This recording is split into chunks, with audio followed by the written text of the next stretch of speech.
Hello everyone and welcome to another video anime recap. For today we'll be talking about the new Skull Knight anime. And even though there's only 4 episodes to go with for now, I can already tell that this series will end up becoming a fan favorite. So before we begin, be sure to like, subscribe, and press that bell icon to keep you notified of all our new content, and of course prepare for a lot of spoilers. Let's just go ahead and first off give credits to the amazing banger of an intro. I mean, the action in it, the music, the hype, it was all just amazing.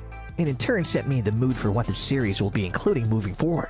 Episode 1 begins just like any other isekai or stuck in a game kind of series, with the cliche of a hero being transported to another world. In this case, the hero is a holy knight that decided it was a good idea to make it that in the character creation menu for his character to have a curse afflicted on him, causing him to be a skull under his armor. I gotta tell you, before moving on with the video, a lot of people even before watching the show were like, this guy is gonna be an Ain's copycat and all that stupid talk. And I'm just here to say that you guys couldn't be more wrong. If anything, Arc gives off Brook energy from One Piece. He is funny, comedic, and enjoys life with all that it offers. But still, he knows how to be serious when he has to.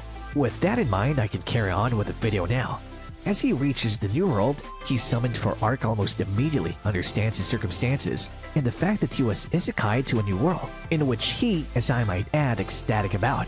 Finally, for once we got a character that actually knows what's going on and isn't an asshole about or crying his eyes out. That was one of the reasons I almost immediately loved his character.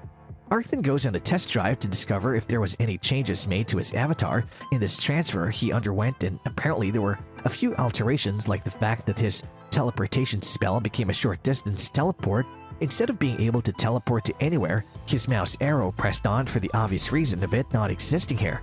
He even gained the skills of all classes all the way to his Holy Knight class, which explained his healing, curse removing, and fire skills, as well as he discovered that he has no need for spelling a long incantation to use a magic skill, something others in this world have to do. And for the people in this world, his skills and armor are nothing short of godlike. So, Arc decides to head to the closest town in order to first find a tavern to eat, and 2, check out the Adventurers Guild to take on some quests and get some money since he's completely broke. He then goes over to the guild and they ask him for proof of worthiness to issue him a guild ID. It required either 3 animals, a band of thieves, or something of the sorts. He then hunts down some boars and encounters a troll as well. He slays it but is so damn excited since it was his first beast to slay.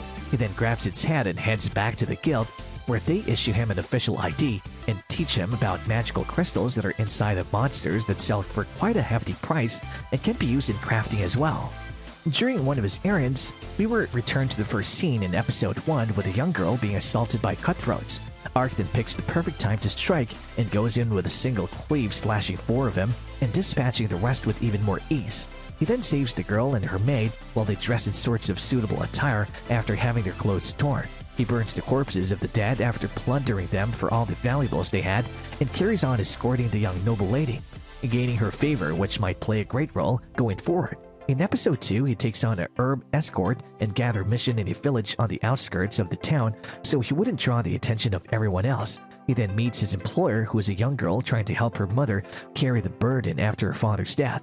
On their way to the tree, they discovered a basilisk, a powerful lizard monster with lots of status ailment inducing attacks like poison gas and petrify, as well as a slash of its close can cause a severe bleeding. Previously though, Arc and that little girl rescue a small mini QB monster. After Arc heals it, it takes a liking to him and decides to stick around with him. He then names it Ponta. The basilisk unleashes all of its attack on Arc. However, thanks to his magical shield, he's able to block all of its attacks, including the AO Petrify it unleashes on them.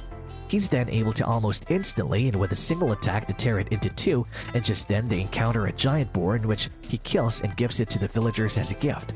Some family drama or emotions take place, and everyone is happy with the feast Arc provided. He then leaves the village along with his new companion and promises to meet again. The 3rd and 4th episodes, however, took a darker turn and introduced racial slavery to the mix, with humans hunting and selling young elvish girls for truckloads of money. On one of these occasions, Arc and Ponta track down a cave with bandits in it. They get rid of them, tie them up, take their bounty, and leave the cave. As they left, Arc notices 2 cages in the distance, but doesn't give it any thought since they were empty in the first place. Arc then leaves the cave and is attacked by the elvish hottie from episode 1, a misunderstanding, since she clearly thought he was one of the slavers too.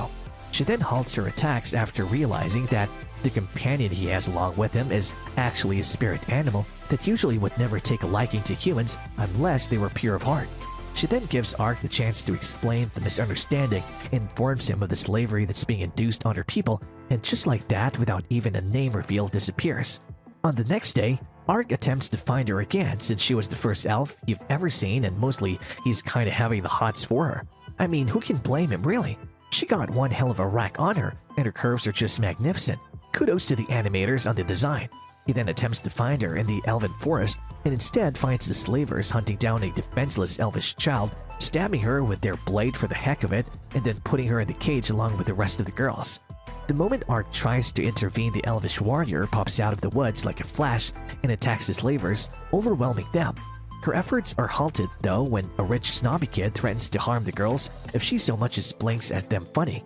The men then take off her cape, revealing her huge breasts, and attempt to violate her body.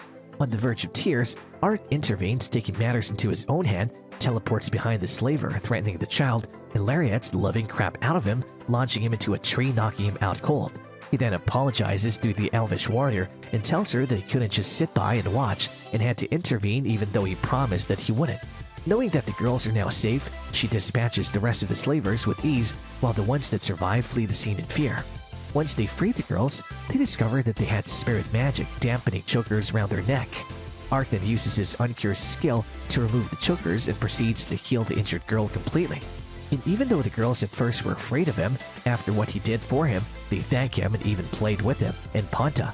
In the 4th episode, they discover the hideout of the slavers and head there post-haste to free the captive girls. They wait for the cover of night to enter the building without alarming the guards and free the girls. Once they made their way in, they discover that some of the slavers were slain in their sleep. They then split up to look for the girls, and then Ark is attacked by a Neko ninja girl, who then once she lays her eyes on Panta, is convinced that Ark isn't a villain. That and the fact that he knew she was a Neko ninja, which confused her. She then gives him info on where to find the girls, gives him some incriminating documents, and reveals the fact that even the Sid Lord is his slaver, and he has 2 girls in his castle already. Ark then relays the info he discovered to the elves without mentioning the ninja since it would cause more harm than good. Upon finding the girls, Ark shatters the cell cages and teleports everyone out there, and in similar fashion to the previous episode, he removes the cursed chokers off of them and then heads off along with the haughty elf to free the ones in the custody of the city lord. With that episode ends, however, my thirst for more episodes isn't quenched yet, and I seriously don't want this season to end. It's just so good. The action, the humor, all of it. But that's life, I guess, and all good things come to an end eventually. I hope you guys enjoyed this video as much as I had making it for you. I would appreciate if you guys smash the like, subscribe, comment, and press the bell icon to keep you notified of all our new videos and upcoming projects. Until next time, see ya!